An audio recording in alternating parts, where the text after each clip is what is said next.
2023 New Jersey LP Holiday Freeze Out. Special thanks to the Central Libertarians, the North Jersey Libertarians, and the South Jersey Libertarians for organizing this. Much thanks to Dan, Chris, Lynn, all the others. Super hard work. Thank you very much. I also want to thank our sponsors, which include CanaSense, sponsor number 5586. So that means when you sign up for CanaSense, you want to use number 5586 as your referral code. So we also want to thank Liberty Speaks, Dr. Irene, and Liberty's Pantry for sponsoring this party. So thank you very much, sponsors. We're going to start with a opportunity for two LP presidential candidates first they're going to have a couple minutes to tell you about themselves, and then we're going to play an interesting game of a sort of a twisted form of Jeopardy that should give us some insight into the minds of these candidates. The candidates will introduce themselves, so we're going to get right to it. Our candidates are Jacob Hornberger and Michael Termott. Please welcome them.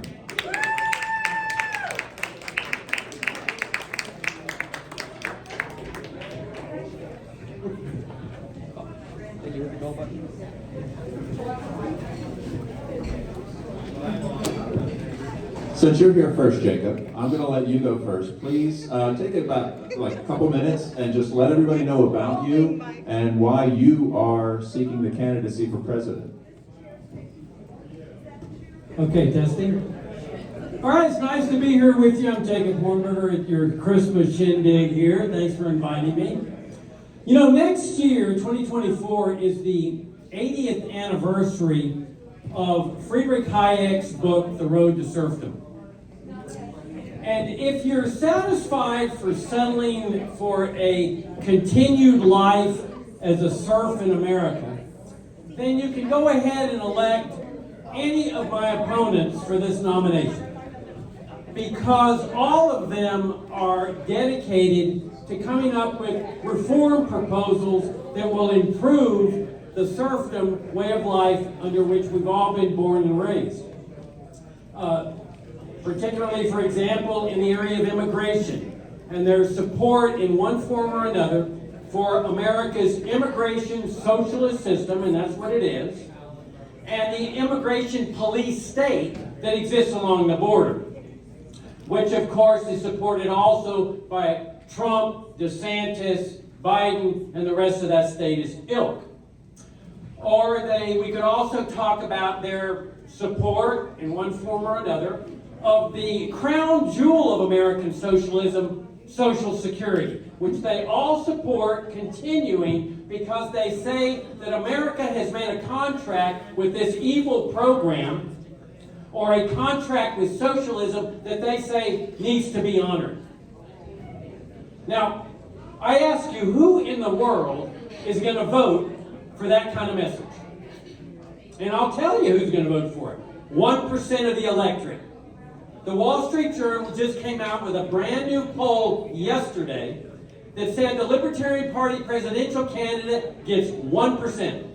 This matches the Journal poll of 3 months ago that said 1%. This matches what our presidential candidate got 3 years ago at 1%. If things haven't changed over the last 3 years and over the last 3 months, it's a virtual certainty they're not going to change over the next 11 months. Unless this party moves in a different direction. And that's what I'm proposing in this campaign.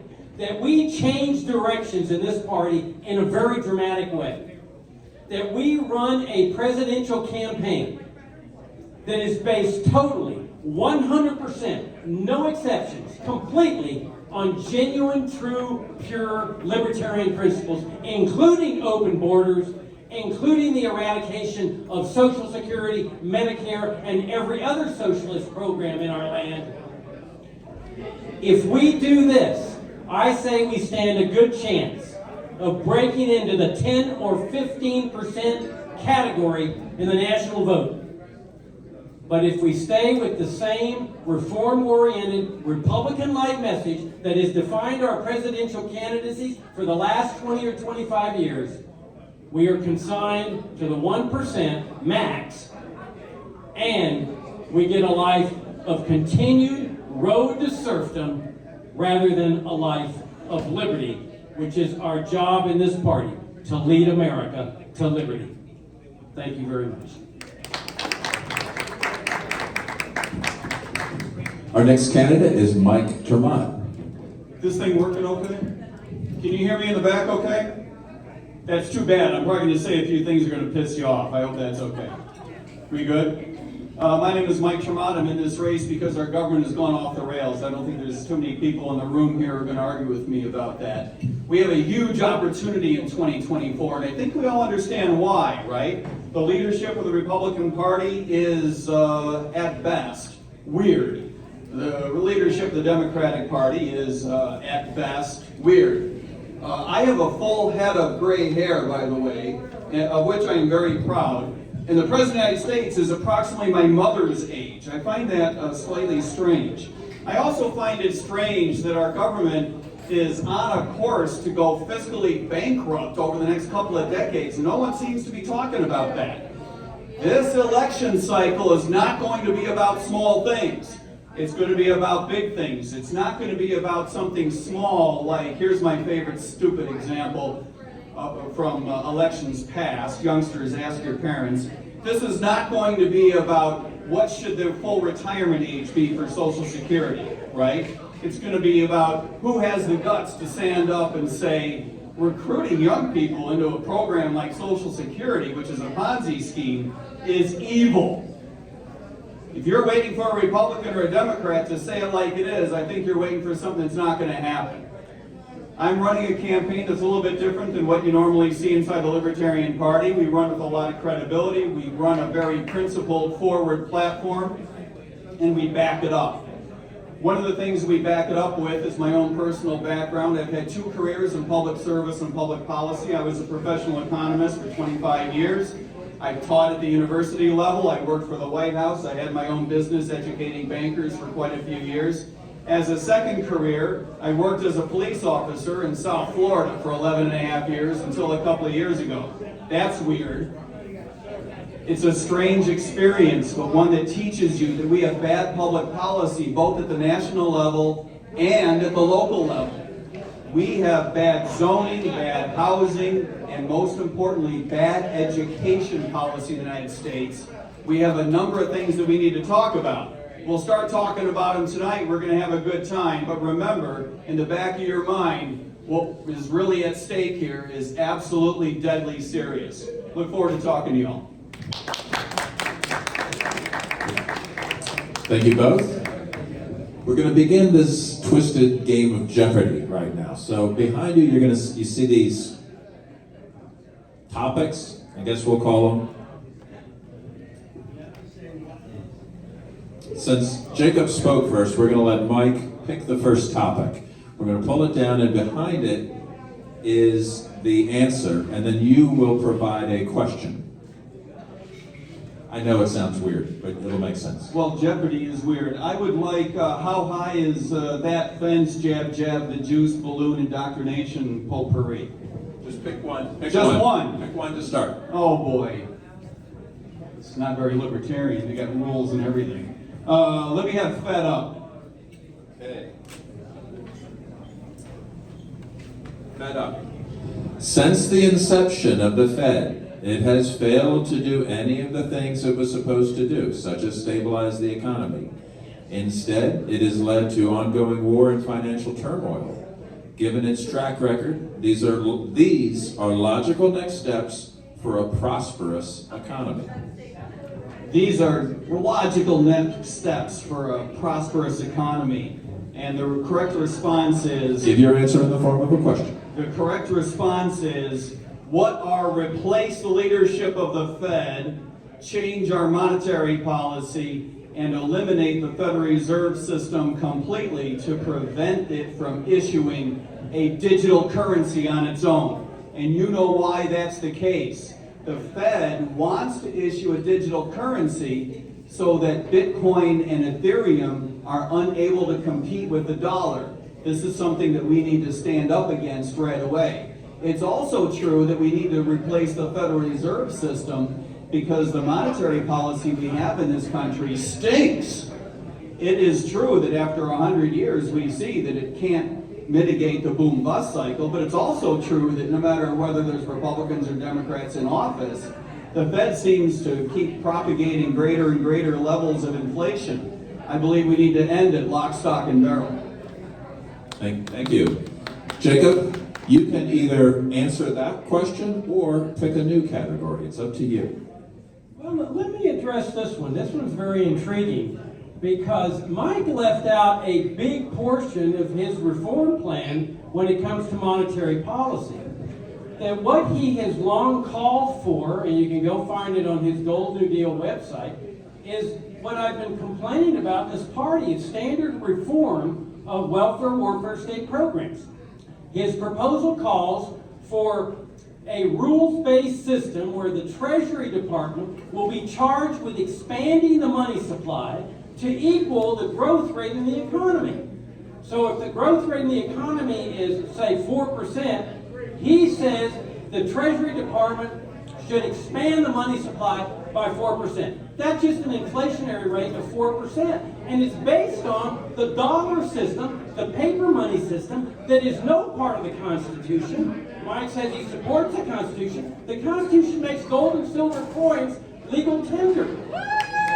And so here we would have a presidential candidate that says, let's reform the system by having an expansion of the money supply that could go up to 4%, twice what the Federal Reserve is doing right now, targeting 2%. I say the freedom answer is get government out of the money business completely. Separate money in the state, repeal legal tender laws, and let competing currencies operate as Friedrich Hayek proposed. Very good answer, but you did not answer in the form of a question, so you lose. James, does it also matter that he didn't tell the truth? No. Let him address it. Please This do. is what he said in Connecticut, and I want to hear from him right now what he thinks I have misstated about his position. Because he said end the Fed, did I understand you correctly? Okay, so, but maybe you think he meant something else. No. His proposal is in the Fed, but transfer the functions of the Fed to the Treasury. Okay, let's let Mike go. Please. The problem with your characterization of the plan is that you willfully mischaracterize it.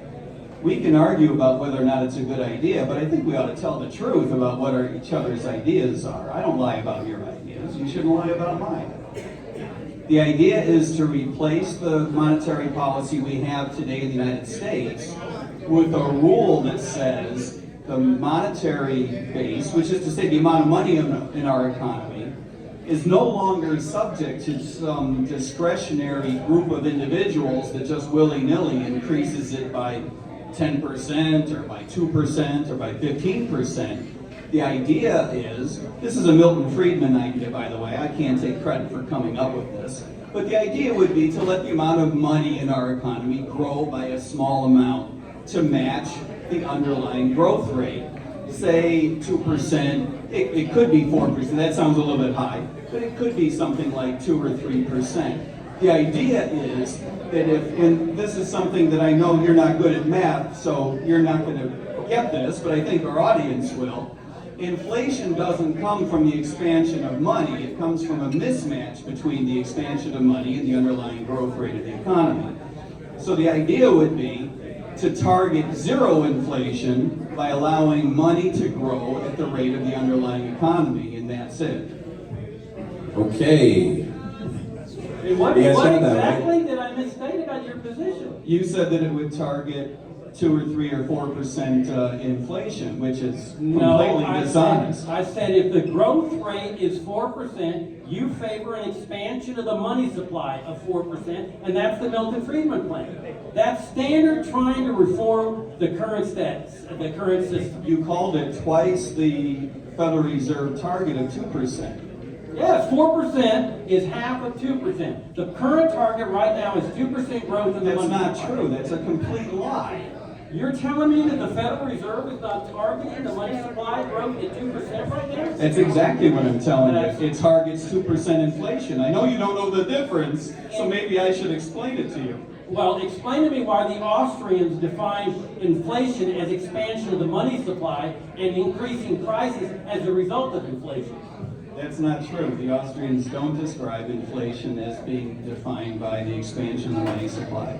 Let's try to get back to this, because we could do a whole night on this, and I think this would be great. But people are going like, what? Like, we got some other fun topics to get to, but this is very interesting. So I think it's going to fall back to Mike now to pick another category. I'll take plunder.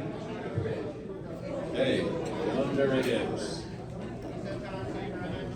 Remember to give your answer in the form of a question. These are the first steps I would take to reduce taxes. The first steps to reducing taxes, there's actually what are cutback spending and eliminate the IRS's ability to tax individuals directly. What we want to do is replace the IRS with a requirement that says to the extent to which the federal government needs money, needs revenue, it has to go to the states to collect it instead of to individuals. And of course, the basis for the political impetus behind the federal government's appetite for taxes is that the government spends too much. The root of all the fiscal problems that the government has is that it spends too much money. So the first thing you got to do is stop it from spending so much money. That means reforming entitlements, shutting down entitlement programs. It means cutting in half right away, and then over the long run, cutting back by even more than that, the Defense Department.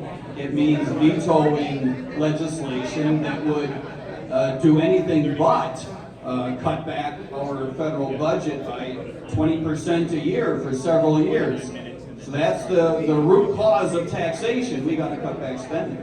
Okay, let's try to keep our answers concise. Now, Jacob, you have a chance to pick a new topic or just answer that, but let's just keep it short. Okay, I'm going to address this one. What is a bad question when it asks whether taxes should be reduced? The good question is, why shouldn't taxes be ended? Instead, we've got candidates in this race that fall into the trap of, oh yeah, we're going to reduce taxes, we're going to reduce government, we're going to reduce this, we're going to reduce that. We need to talk about ending things, dismantling things, repealing things, not reforming or reducing them. Very good. Mike, back to you for the next topic. Let's take indoctrination. It's a big word.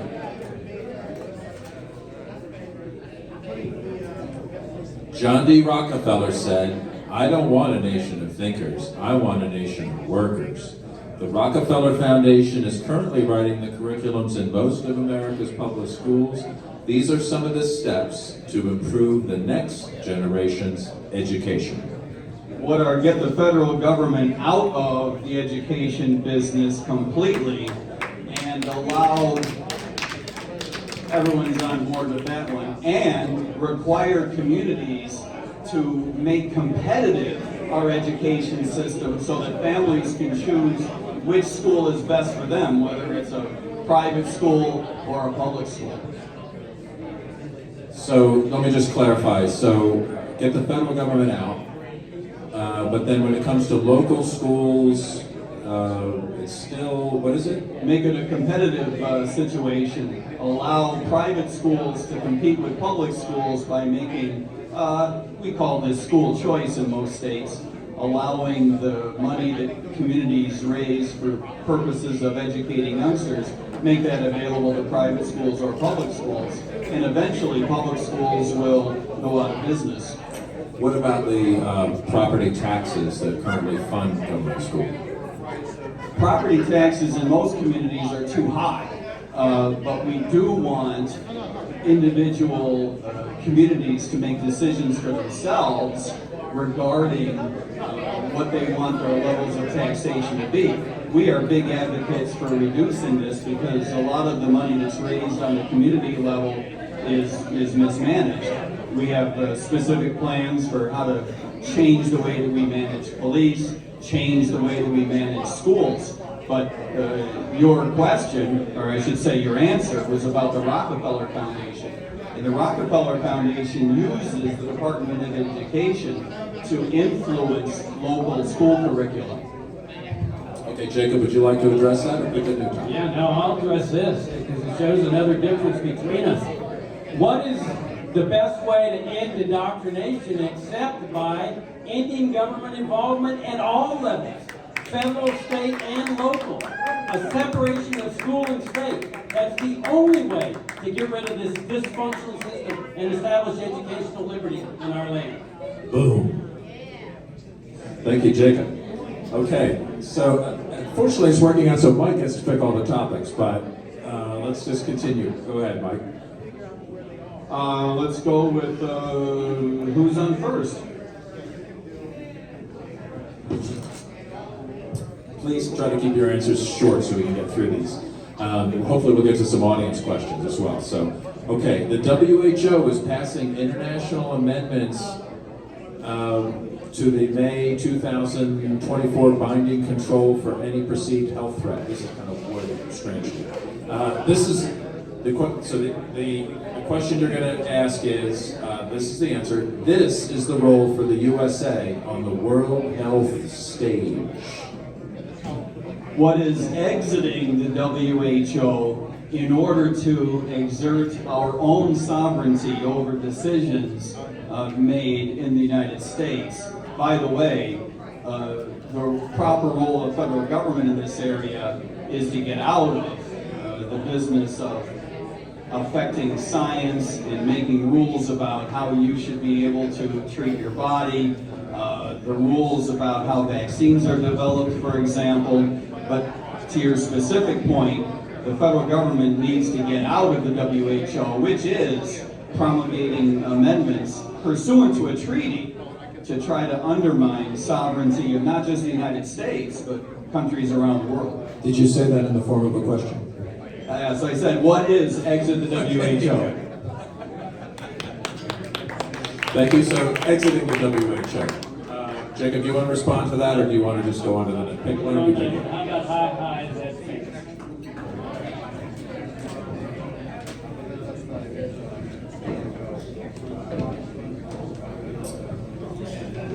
These are the best short-term and long-term solutions for the immigration issues. What is the only solution to the decades-long immigration crisis, both long-term and short-term, that has besieged us all of our lives? The only solution, let me repeat that, the only solution is open borders. The abolition of the Border Patrol, the ICE, and all restrictions on the free movements of goods, people, and services across borders. I grew up on the border. I spent half my life there. I've seen the death. I've seen the police state on the border. It's all rooted in America's socialist system, and that's what it is. It's based on a central planning system. And the only solution to this is a solution that this party has stood for over 50 years. Freedom and free markets. Very good. Mike, would you like to answer that, or would you like to pick a new topic? How about balloons?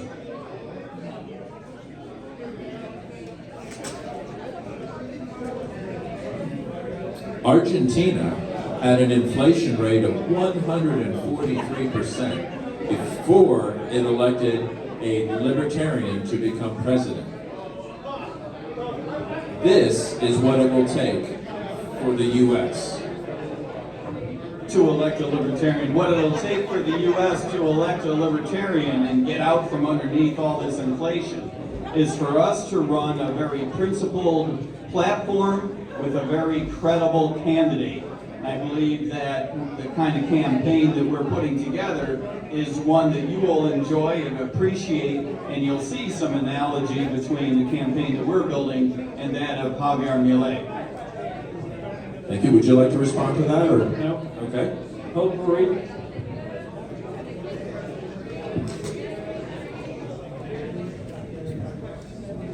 This is the best way to increase membership for the Libertarian Party, especially in New Jersey. What is running a campaign, a presidential campaign, as I stated in my opening statement, running a presidential campaign that is based 100%, totally, completely, without exceptions, including open borders, rejection of school vouchers and other provisions that violate the libertarian non-aggression principle, the eradication of socialism. Socialism has been the bane of mankind, eradicating the crown jewel of American socialism, Social Security and Medicare, and restoring a system based on free markets, voluntary charity, children and grandchildren voluntarily honoring mother and father, church groups, neighborhood groups, grant-making foundations, and other voluntary actions that reflect genuine care and compassion. Very good. Okay, I think it falls to you, Mike, to pick the topic. Jim, I'd like jab. Jab for 300. In 2020, this government action violated the 10th and 14th Amendments and the right to bodily autonomy. What is the Joe Biden use of the federal government regulatory apparatus to require people to get a vaccine or risk losing their job? It was a horrible thing. It was a violation of the Constitution. And what is really interesting is that the White House knew at the time it was a violation of the Constitution and went ahead and did it anyway, figuring, well, we'll have some effect before the courts shoot us down. Would you like to respond to that? or No, go for the no. next? Let's go. What is it good for? The U.S. controls about 750 bases in at least 80 countries worldwide. This is the current perception of the U.S. role and how I plan on changing it. What is the standard response of LP presidential candidates that's become kind of old and stale? Is we're anti-war, bring the troops home, which of course I agree with, close all the military bases overseas, but we need to go further than that. We need to dismantle the root of the problem, and this is what distinguishes my campaign also. Dismantle the national security state, the Pentagon, the CIA, and the NSA. They are the root cause of the problem. And restore a limited government republic to our land with a basic, relatively small military force. That is the message we need to be taking to the American people. Would you like to respond to that? No, that sounds good. Okay. It's your choice. Let's go with the juice. Is this an O.J. Simpson question? Presumably. These are some of the ways we can be energy independent as a nation. What is an all of the above energy policy in which the White House and Congress and the regulatory apparatus stay out of our lives so that we can drill baby drill, we can pipe baby pipe, so that if you want to put solar panels on your house, you can, but the federal government is not going to give you extra money to do it, and we get the regulatory apparatus out of the business of making it difficult for states to issue permits for new nuclear energy facilities, because nuclear reactors are the future of American energy independence. Jacob, would you like to respond? No. Okay. Social club.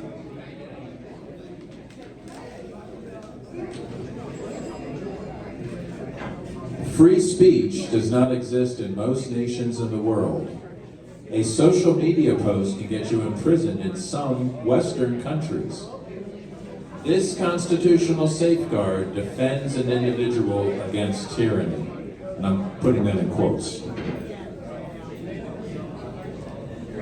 Well, what is the First Amendment? How's that for shortness? Okay. Would you like to respond? Jacob is exactly right, but to go one level deeper, the answer is, the response is, I believe, what is absolutely nothing in this country. As we have seen, the White House has been able to put pressure on technology companies to censor us, to deplatform us, to use the security apparatus and the regulatory apparatus of the federal government to make sure that the opinions that the White House likes are propagated and the opinions that the White House doesn't like get squashed. So, in effect, Jacob's obviously 100% right. The First Amendment is what's supposed to protect us, but in effect, it has not done a very good job of being able to stand up to the White House. Very good. Jacob, you get to choose the last topic. CBGBs. Wait, no.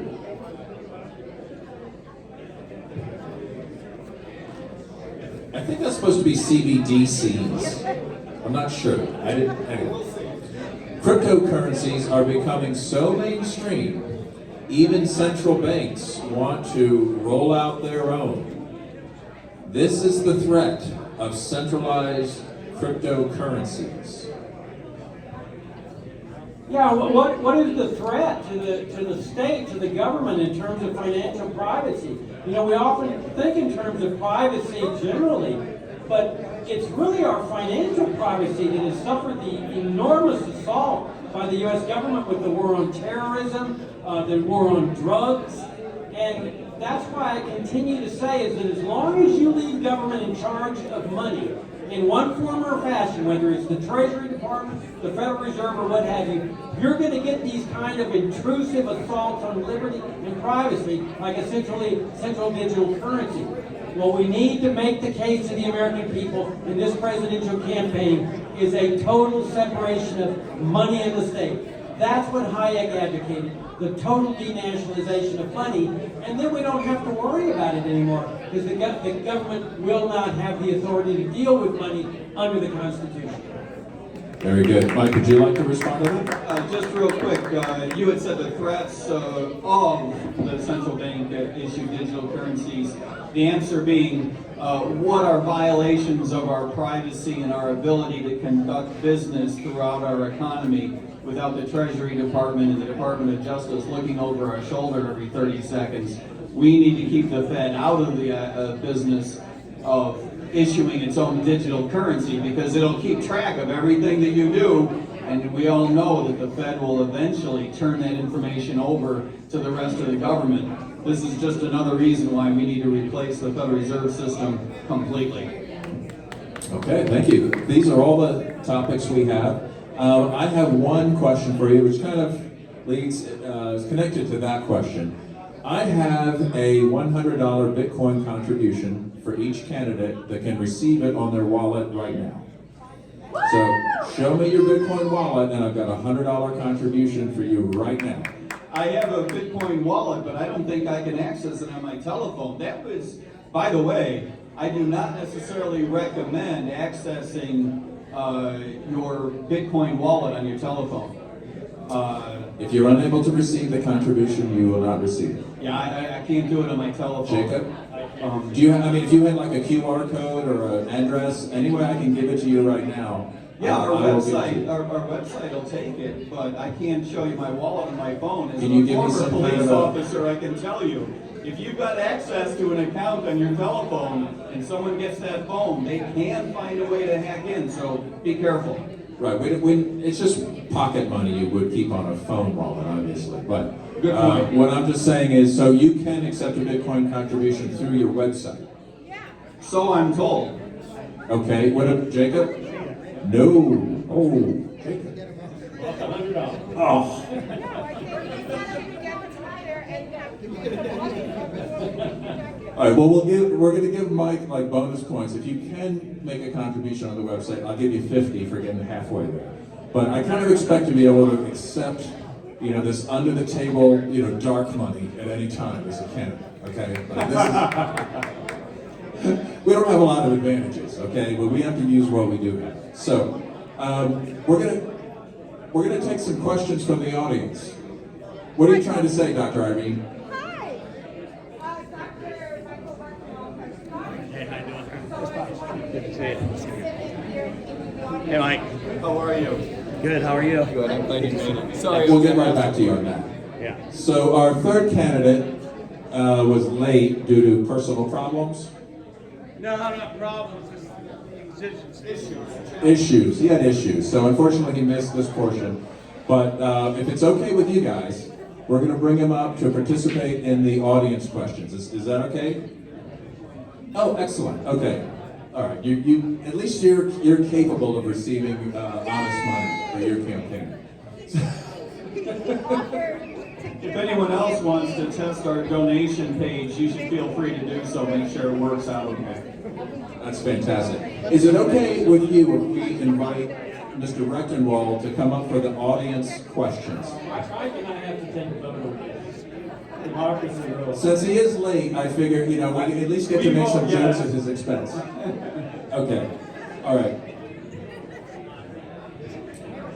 All right, ladies and gentlemen, please welcome our third candidate, and excuse his tardiness. It's not his fault. Okay, Mr. Rechtenwald, welcome. Why don't you give us a couple minutes to tell us who you are and say hi? Hello there, I'm Michael Rechtenwald and I'm running for president as a Libertarian. I am a former Marxist who is the most radical Libertarian here on the stage. And I have been campaigning all around the country. My campaign is endorsed by the Mises Caucus, by Dave Smith, by Jeff Deist, and a whole host of others. And so we're running on a platform of decentralization, localization, wresting power from the central government, investing it in the people at the local level. And I have been staunchly anti-war all my life, and now we're in it now, so we need to be extremely anti-war in our stance, and I have been unwavering in that regard. And so I'm glad to be here and hope to get some good questions. Thank you. All right, great. All right, welcome. So now there are three. So one of the first questions I want to ask, these are going to be quick questions. Okay, we're going to start with on the left and go around. How many times have you flown on the 7. Lolita Express? I'm sorry, what was it, on the what express? The Lolita Express or visited Epstein's Island? Be truthful because we will be checking. No, it's a very important question. I'd like to waver on this. I don't think I want to answer this in public. Let me say unequivocally, I have never traveled on the Lolita Express that I can remember. Okay, Jacob? None. I've never, but I can say this. This is one of the most important questions you could ask because it may have the secret to who's controlling our government. Very good. Okay, next question. Are you affiliated with the World Economic Forum? I am not, as far as I can remember when I'm sober, affiliated with the World Economic Forum. And I've spent a long time now, years and years and years, railing against it. So I hope I'm not affiliated with it, or else all my friends would be mad at me. Jacob? I am not. I am not, and I will say this. I've written a whole book about the World Economic Forum. It's called The Great Reset and the Struggle for Liberty. I've also written endless articles for the Mises Institute, railing on the World Economic Forum, taking apart their notion of stakeholder capitalism, opposing the ESG, explaining what ESG is, why it's so pernicious, why it's a coercion scheme to try to establish a kind of woke cartel. Thank you. Very good. Okay, we're gonna bring up some audience questions. I'm gonna ask one. The U.S. Constitution. Yes. did it authorize the government that we have, or was it powerless to prevent it? Wow. Both are true, right? The Constitution is the founding document that does authorize our government to exist, but lists the powers that are accorded to our government. And as we have seen, the Constitution has been unable to stand up for itself in the face of people who would abuse the authority that they have expanded over the centuries. You're saying powerless to prevent it, but you also said both. I don't know, So I'm just wondering.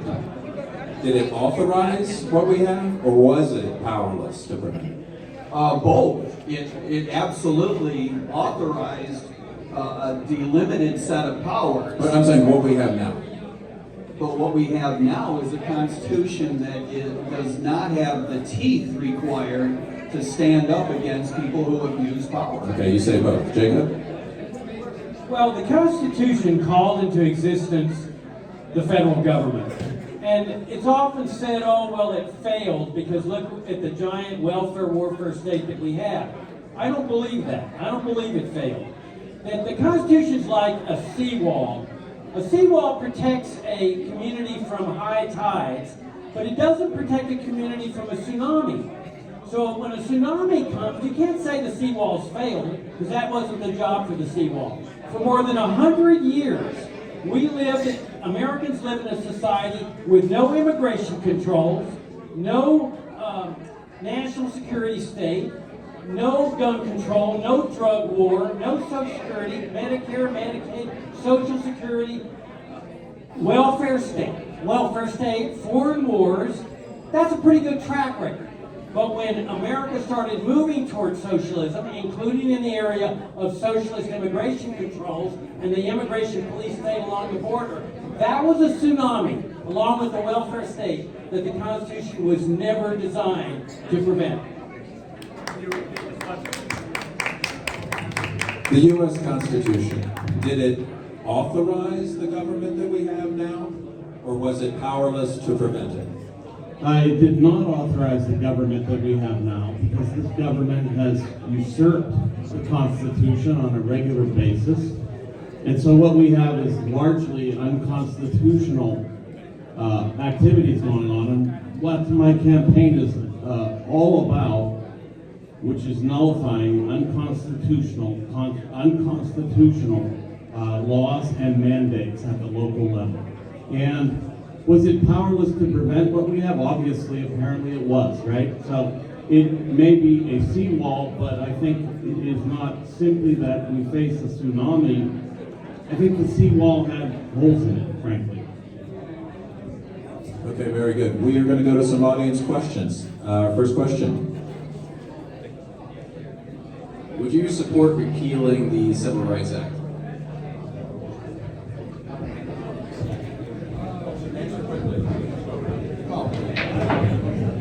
The Civil Rights Act no longer has a role that it used to have because our government has already made illegal the violations of civil rights. What we need today is a way to stand up for our civil rights rather than more silly rules that don't work.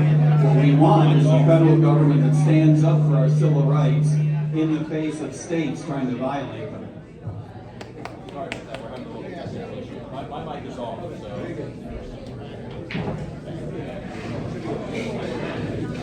Okay, so was that a yes or no?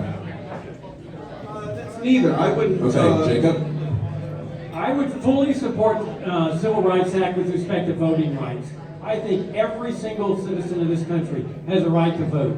And the fact that people in the South try to suppress the black vote is an absolute abhorrent abomination. However, I do believe that people have a right to discriminate. That is an essential part of a free society. Private individuals have the right of freedom of association. And that part of the Civil Rights Act I thought was illegitimate. I think that with the private sector having the right to discriminate, we would have much less problems in this country, because I think a bigot's got a right to be a bigot. We see this with country clubs, for example, where country clubs are free to discriminate. Life goes on, but you put public pressure on the bigot to through the marketplace. That's the best way to deal with bigotry, rather than through the coercive apparatus of the government. So was that a yes or no? My answer right there. Was that a yes or no? Was it, just to clarify. Yes, partly, and no, partly. Got it. Okay. Michael Rechtenwald? Yes, I would rescind it because it's largely about enforcing association. And as Jacob pointed out, it is everybody's right to discriminate, and the market should decide who it will, who they want to basically, patronize, and who they don't. And so that should be entirely up to the people themselves, and there should be no federal mandate about it. Okay, very good. Our next question? Good evening, gentlemen. So as we know, ever since the Dobbs v. Jackson decision, abortion has become a very hot topic again, and the pro-life position is just clearly not popular. We've seen that in race after race. What is your stance on abortion, and how would you try and win if you are on the pro-life side? I'll go first. Look, I'm not going to be able to fool you how I feel about abortion. I was raised as a Lutheran and a Calvinist, and I have extremely strong feelings in this area. Having said that, the federal government has no role to play here, legitimately speaking. It's up to every state legislature to decide. We are not going to be putting up with either end of the spectrum. Those of us who believe that we want to move more toward protecting life are going to have to battle this out in the cultural battlefield, not in the legislative battlefield. It's very important that we continue to recognize in this country, particularly as libertarians, it's important that we recognize that criminalization and public policy has to be downstream from culture. If we want to win this battle, it's going to have to be a cultural battle that we win. Good, Jacob. Well, I'm Catholic, I'm pro-life, I believe life begins at conception. But let me tell you this, I've seen this in the political campaigns before where people are one-issue campaigns on abortion. If I were accorded the honor of winning this party's nomination, you need to know that abortion is not going to be front and center in my campaign. Two issues are going to be front and center if I'm accorded this honor. One is, I want to live in a free society before I pass from this earth. And my message is going to be, how do we achieve that free society? And two, how do we end the killing machine that the federal government has become in terms of invasions, occupations, assassinations, sanctions, embargoes, the drug war, immigration controls, and all the rest of it? That's where I'm going to be focusing in my campaign.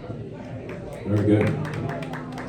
Okay, so I feel like this is almost a deflection in terms of what's happening today. Right now, we're seeing the U.S. funding and arming a state that is obliterating children as we speak. In fact, the Biden administration snuck in today another $100 billion sales of arms to Israel, which will aid and abet them to continue slaughtering children and women. So I would say this about abortion. Like the other two candidates here, I am a Christian. I am opposed to it morally, personally, but I don't think the state, I think it's a cultural battle and an intellectual battle. I do believe abortion is a violation of the non-aggression principle because I don't think that any person's rights depend on their size, okay? Little people, big people should have the same rights as each other.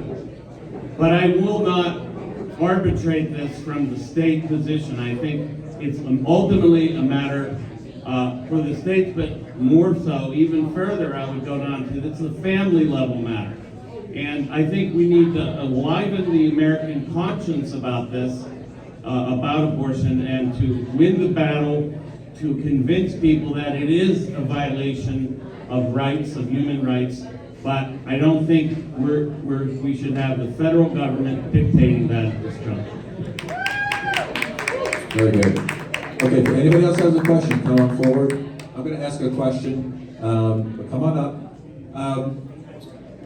Somehow within libertarians, border policy is in debate. Sometimes people argue, well, like first we have to get rid of the welfare state. Or, yeah, we kind of want it, but they're using immigration against us, so therefore, blah, blah, blah. People are coming down on some different sides about this, but I want you to tell me, specifically, refer to the non-aggression principle and how it applies to this dotted line that goes between the area ruled by the United States government and the area ruled by the Mexican government. Let's start on this end, since we've given Mike the start. Michael, do you want to answer that first? Sure, no problem. Okay, so, in a perfect private property society, which I would hope to try to work towards and I aim at, there would be no borders except for borders around property, private property.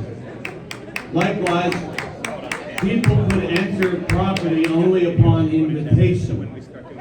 And there's a very strange amalgam of property under the kind of society we live in. It's called public property or state property. I don't believe state property actually belongs to the state. It has been robbed. It's a function of robbery from people, from the people that pay taxes. My position on immigration is that we need a policy whereby immigrants are invited, and it's by invitation. It could sound draconian, but it's not, because people would invite whom they wish, and that includes corporations, individuals, families, and they would vouch for that person economically and legally. So that's my position. It is an invitation basis, but made easier, facilitated through more ports of entry.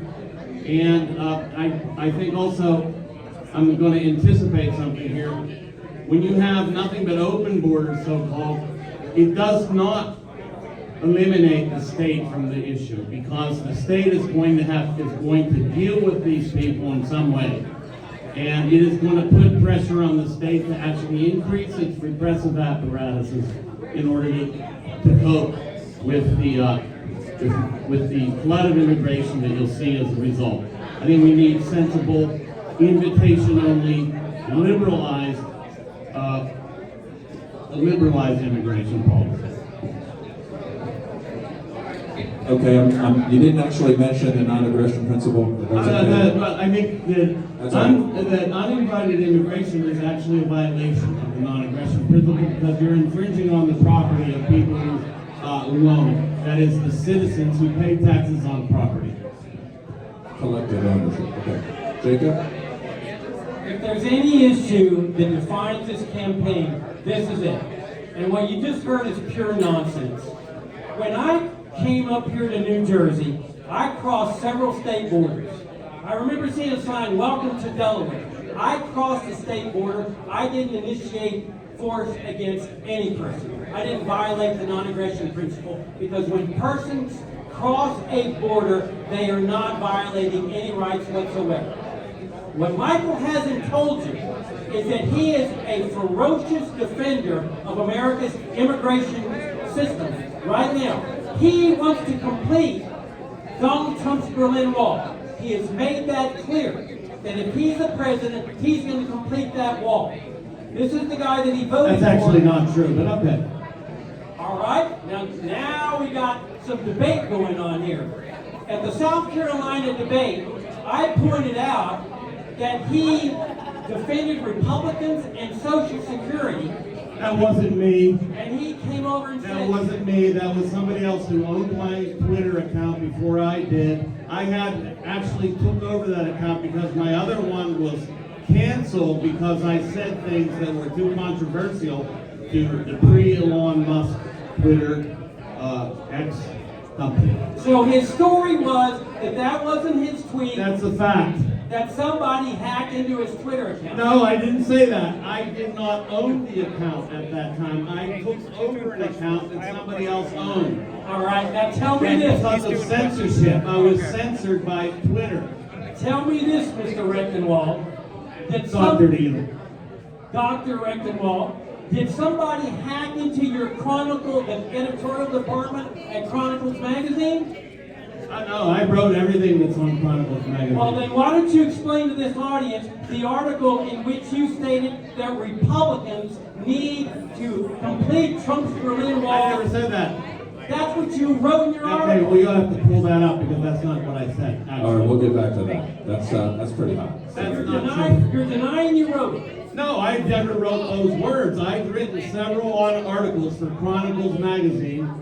Chronicles, a magazine of American culture. The last one was called The Two Nations, and it was about globalism and localism. As a matter of fact, your policy of open borders happens to play directly into the globalist objectives of utterly eroding the entire social base of the United States. All right, we're gonna leave it there. Mike? You don't have to call me doctor. Because you know, Well, and, you know, isn't a JD technically a doctorate degree? Yes, it is. It's not a term. I was only joking because he. So it's like a Joe poking at Biden me so doctor.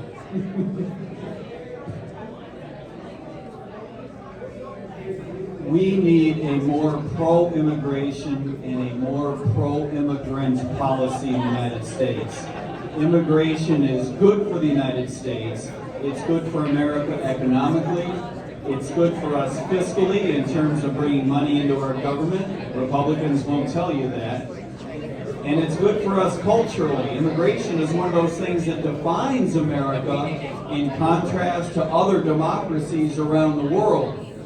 We also need a more pro-immigrant policy, which means we need to treat people with greater dignity, those who are coming into the United States. And let's be frank about this. If you were living in Mexico or in Central America, you and I would agree that coming into the United States is a damn good idea. If there are families out there today who are not thinking about it, I want to reach out to them and say, why not? You should be coming into the United States. We need to get people into the United States through a system that doesn't make them wait days and weeks and months and years. That's silly. And by the way, this policy of letting people in the United States and then telling them they can't work, that's bass backwards. I would rather have a policy that says, I'm going to call you in 6 weeks and make sure you have a job. We should not be going out of our way to try to recruit people not interested in working. We should be encouraging people to come to the United States What and about the work. non-aggression principle? That's really what I wanted to hear. I think that this idea of keeping people out of the United States is a violation of the non-aggression principle. I think that we should be encouraging people. I would go so far as to say recruiting people to come to the United States. Okay. May I add one final point? All right, and let's wrap it up. We're gonna do one question and then we're done in about 3 minutes. Both of their answers assume the continued existence of this immigration central planning system and the police state that comes with it. Let's not forget, the police state comes with it. And both of them assume that they're going to be the ones that are going to make this system work. Nobody can make this system work. Excellent. Okay, thank you. We're going to do a quick speed round here. 5-second answer. 5-second answers. My answer is 7. Hey guys, so in these uncertain times, I often like to look at the founding fathers for wisdom and guidance as to and apply that to the current situation nowadays. In their internal memos and letters to one another, they often refer to entangling alliances abroad, and I would just be curious as to your thoughts as to what sort of entangling alliances might be pressing in this current day. In 5 seconds, huh? Exit NATO, stop giving money to all the players in the Middle East, correct this stupid policy of strategic ambiguity, and send the signal that if you want to spend 3% of your GDP on defense, knock yourself out, but the United States is no longer going to be your plan A. No entangling alliances, no alliances at all, and open the borders to the free movements of people, sending a message that says, if you're suffering under tyranny and oppression, there's a place that you can come, no questions asked, it will not forcibly deport you to your home. Boom. Yeah, I mean, I think that the obviously that we need to cut all foreign aid to all countries, and in the present moment, what is most vital and most pressing is to cut all military aid to all countries, including Israel, Ukraine, Taiwan, etc. All of these things are exacerbating, escalating world tensions and actually making things much worse. Very good. Okay. Final question, 2-second answers. Earlier explained that immigration was non-violent, using the example of traveling into New Jersey. But if somebody were to relocate into New Jersey and vote for higher taxes, is that not violence? Go. No, it's stupid, but that doesn't make it violence. There's plenty of these things in this world that are stupid, that aren't violent. All right, next. Yeah, what people do after they peacefully cross the border is a totally different question. That doesn't mean crossing the border violates the libertarian non-aggression principle. It's the action that comes after that that might. Like taxes. It's not their fault. Like That's a very interesting question because it points to something very serious, and that is what the government is actually doing by allowing all these people in is ingratiating them to the welfare state and making them welfare recipients. That's what's happening. We're seeing an increasing welfareism to immigrants at this time. You can't do anything about immigration until you stop the social welfare that's being poured out to these people, held out to them, and this is just an outrage. All right, that's it. Ladies and gentlemen, please give our candidates a round of applause.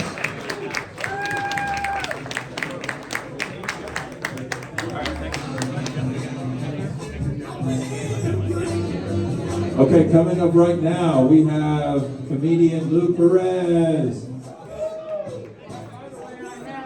All right.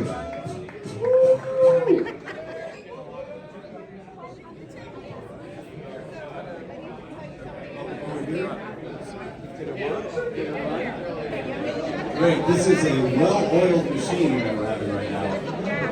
We're just rolling from the presidential debate into Comedy Guy. All right, how's everybody doing tonight? Yeah, you want to make yeah. You can do it? Guys, Dan and I have an announcement we want to make right now. I think right now is probably the best time for me and Dan to let you guys know that we were so inspired. We were so inspired by that presidential debate that both Dan and I are going to be running for president right now. If there's one thing the Libertarian Party needs, it's 2 more guys running for president under the Libertarian Party. That's what I was going to announce.